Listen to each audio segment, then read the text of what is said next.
What is this? Lesson 6? This is the swing sheet, okay? My name's Tom Rutley, and, NIC, been working there for a number of years teaching basic rudimentary stuff. And so I come up with a swing sheet. Any of you, this applies both, let's say, straight eights and loping eights.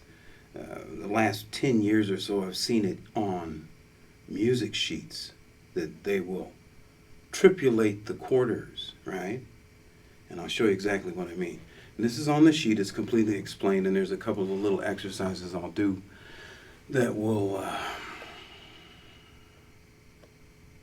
be examples of what swing is, okay?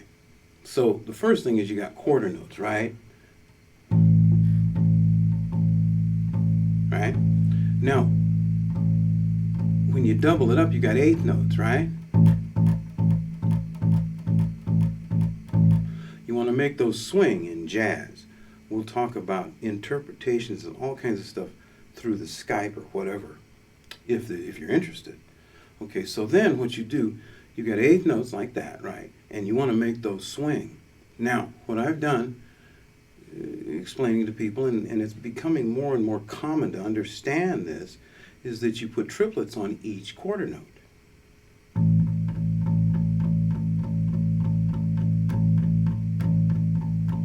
Quarter. Like that. Okay. Now, what I do with my students is say, hey, tie the first two pulses of the triplet together.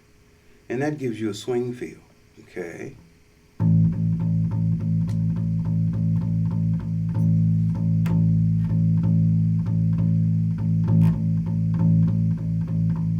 Tie them.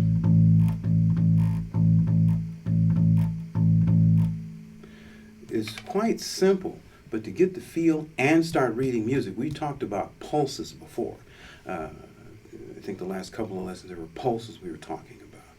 And that's what you're doing, is committing this feel to pulse. You can be thinking about eighth note triplets all day long, but then at a certain point you will begin to make your quarters swing. Now the little exercise I've got here, it's straight eighths for a while, then there's a triplet, and then there's some quarter notes. And what I tell my people is go between straight eighths and loping eighths, so you begin to feel the difference.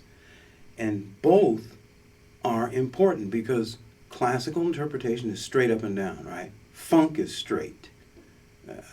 Latin then starts to bend, and jazz is definitely a loping eighth. So we'll go through it, and I'll show you exactly what I mean, or you can feel exactly what I mean, okay? So it's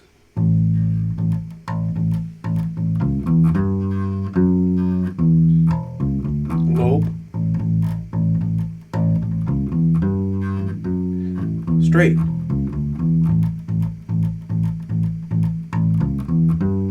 straight,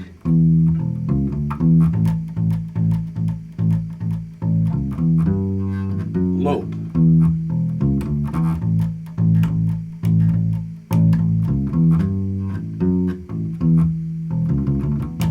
Right? So that's the difference. That's the big difference. Now, we talked about dropping the first beat after a syncopated beat. Any syncopated beat. You throw out the next downbeat because of the lope. You can't mentally conceptualize it, so you shouldn't bother trying to hold on to it. And I'm not sure which lesson it would. It was 4, 3 or 4. Yeah. I taught pulse thinking there. Okay, so you can go back to those, refer to those. Now this down here is just a simple, and I've used it a few times. I've played it a few times in different exercises. And it can be read. The trick is, if I'm playing something complete and you're beginning to learn how to read or interpret jazz, back up and eliminate what you actually hear and actually conceptualize what you're doing, okay? Because that way you can begin to segment your bars and begin to put timing into them, okay? This is bar, and I think I did it on the on the acoustic bass on the first one, I think. I'm not sure. But bar 9, 10, 11, and 12 is relatively simple changes, so there's no real need to explain that. I'll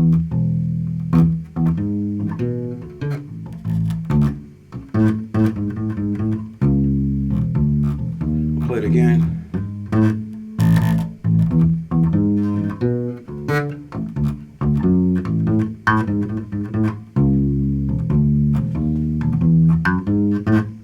Play it again.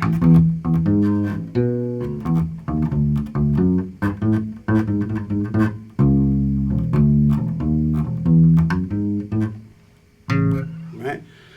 That's basically it. That's your swing sheet. There are some embellishments there. But, let's see. The packet, 45. Checker money order sent to Box 335, Coeur d'Alene, Idaho, 83816. And also there's a PayPal available too, if you can figure out how to get into it. Bottom line, enjoy yourself and shalom.